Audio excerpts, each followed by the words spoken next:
To voice of English literature.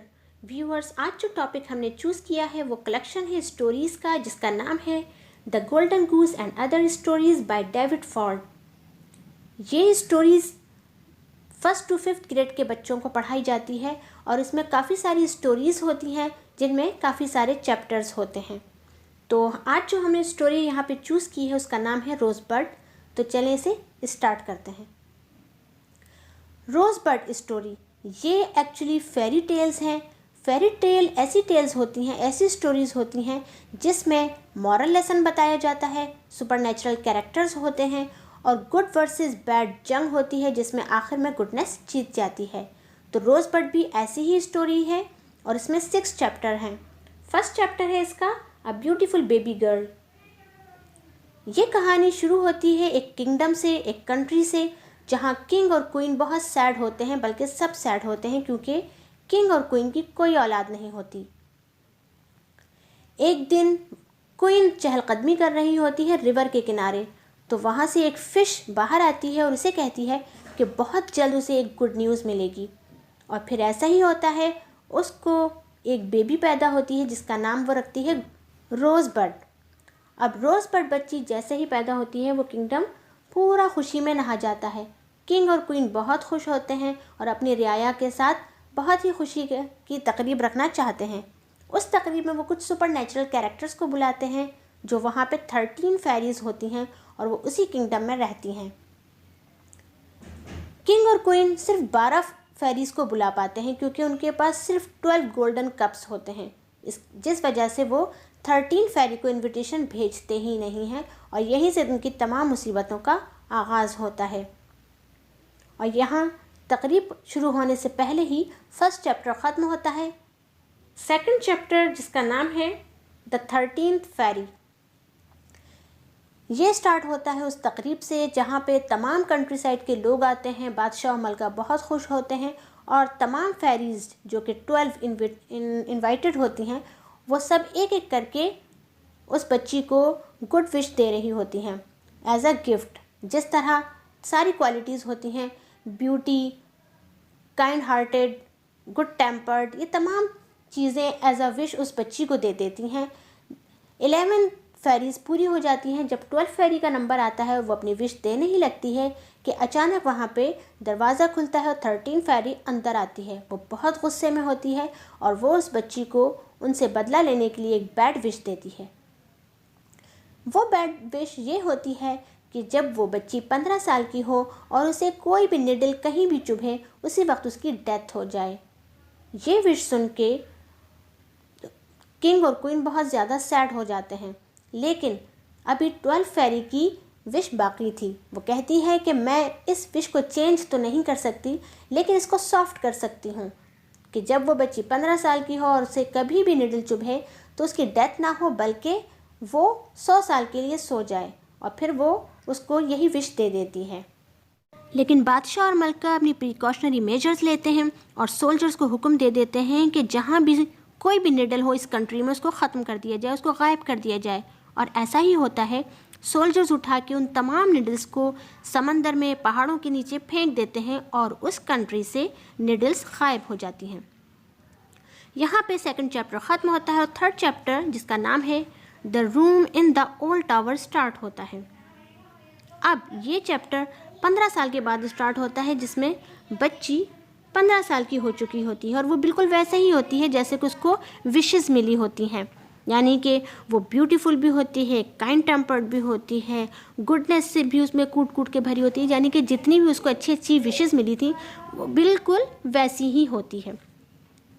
तो ये उसकी 15th बर्थडे का डे होता है जब किंग एंड क्वीन घर से बाहर होते हैं और वो बच्ची अपने महल जिसमें 100 कमरे होते हैं उन्हें घूमने का फ़ैसला करती है।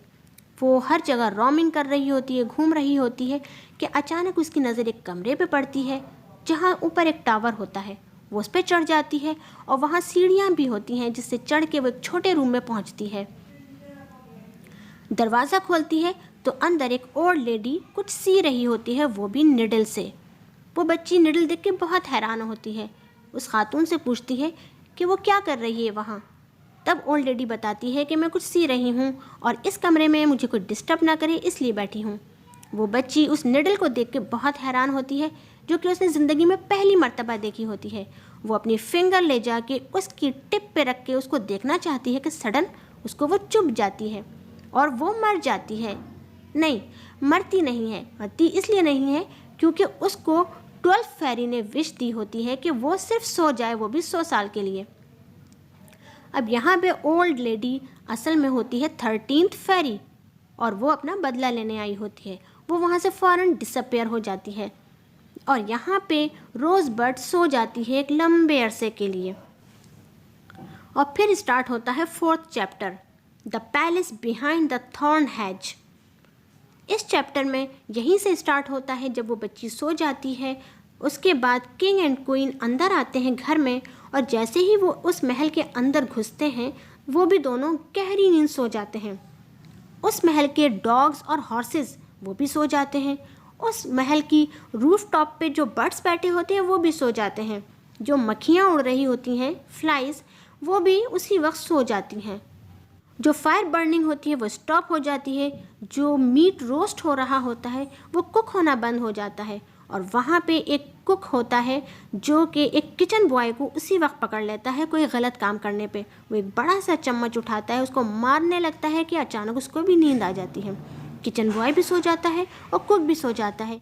एक मेड होती है जो कि चिकन के फेदर साफ़ कर रही होती है, एक फेदर निकालती है, उसको नींद आ जाती है और वो भी सो जाती है। इस तरह महल की एक एक चीज़, चाहे वो कोई इंसेक्ट हो या कोई इंसान हो या फिर कोई डॉग हो या कोई हॉर्स हो, सब के सब गहरी नींद में सो जाते हैं। पूरा का पूरा महल स्टिल हो जाता है और उसके बाहर बड़े बड़े थॉर्न्स उगना शुरू हो जाते हैं। इतने बड़े कि एक दिन वो पूरा का पूरा उन थॉर्न्स में छुप जाता है। बड़ी बड़ी झाड़ियाँ पैदा हो जाती हैं और पूरा का पूरा महल उन थॉर्न हैच के पीछे छुपा हुआ होता है। पूरा का पूरा महल छुपा हुआ होता है, ना छत नज़र आती है, ना टावर नज़र आता है। और जितने भी लोग होते हैं वहाँ के, यानी कि जो कंट्री में दूर दूर लोग रहते हैं, वो इस महल के बारे में कहानियाँ बनाते हैं कि उस महल में सब के सब सोए हुए हैं और वहाँ जो रोज़बर्ड सोई है वो तब तक नहीं उठ सकती जब तक कि कोई अच्छा इंसान जो कि नेक दिल हो उसको किस ना करे, और उसकी किस से वो उसी वक्त उठ जाएगी।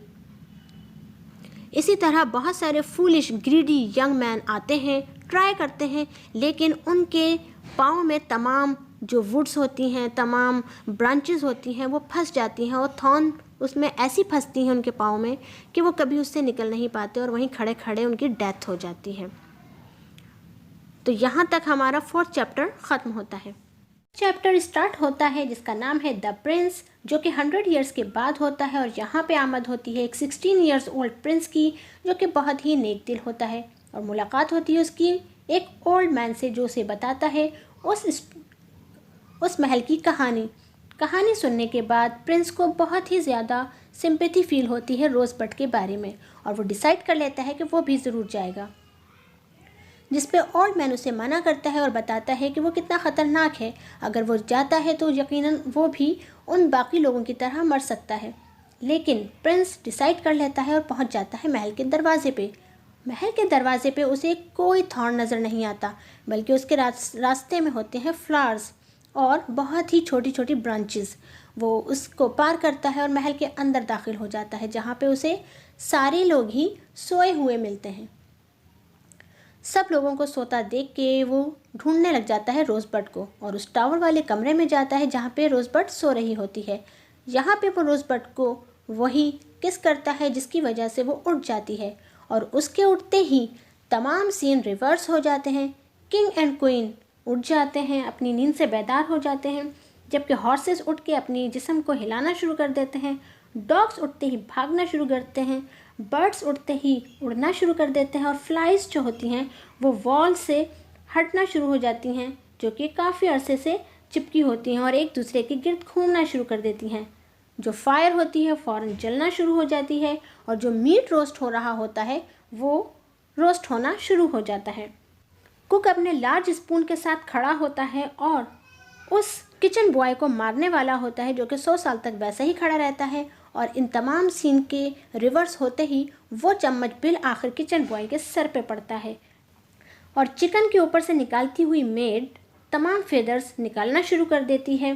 तो लाइफ जो है वो दोबारा स्टार्ट हो जाती है। और यहाँ पे एक हैप्पी सीन होता है कि रोज़बड की उस शहज़ादे से शादी हो जाती है और बिल आखिर तमाम कंट्री, किंगडम सब खुश हो जाते हैं। तो ये है एक हैप्पी एंडिंग, जो कि मोस्टली ऐसी फेरी टेल्स में हैप्पी एंडिंग ही दिखाई जाती है। और लास्ट में एक मॉरल लेसन ये मिलता है कि अगर अच्छा इंसान हो तो उसके लिए सब कुछ अच्छा ही होता है, जैसा कि उस प्रिंस के साथ हुआ, क्योंकि वो अपने बारे में नहीं सोच रहा था, सिर्फ सिंपैथी फील कर रहा था। तो होप कि आपको ये स्टोरी रोज़बड बहुत अच्छी तरह से क्लियर होगी, स्पेशली उन स्टूडेंट्स को जो कि इस स्टोरी में कंफ्यूज थे। वीडियो अगर पसंद आई और समझ आई तो इस वीडियो को सब्सक्राइब कीजिए, लाइक शेयर एंड कमेंट्स कीजिए।